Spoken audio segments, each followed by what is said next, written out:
భీష్ముడితో పోల్చదగ్గ వ్యక్తి మనకి వాంగ్మయంలో కనపడడు. నేను ఇందుకింత సాహసంతో కూడుకుంటున్న మాట అంటున్నాను అంటే, సర్వసాధారణంగా శరీరం విడిచిపెట్టినటువంటి తండ్రికి కానీ తల్లికి కానీ గురువుకి కానీ తర్పణ చేస్తారు శరీరం విడిచిపెట్టేసినటువంటి రోజున. కానీ ఒక్క భీష్మాచార్యుల వారి విషయంలో మాత్రం సమస్త జనులు కూడా ఆయనకి తర్పణ విడిచిపెడతారు. అందున ధర్మశాస్త్రంలో సామాన్యమైనటువంటి నిబంధన ఏమి అంటే, తండ్రి బ్రతికి ఉండగా కొడుకు అలా శరీరం విడిచిపెట్టిన వాళ్ళకి తర్పణ ఇవ్వరు.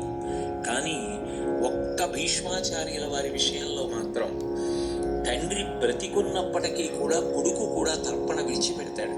అంటే భీష్మాచార్యుల వారికి ఇవ్వబడినటువంటి స్థానం ఎంత గొప్పదో దానిని బట్టి మనకు అర్థమవుతుంది.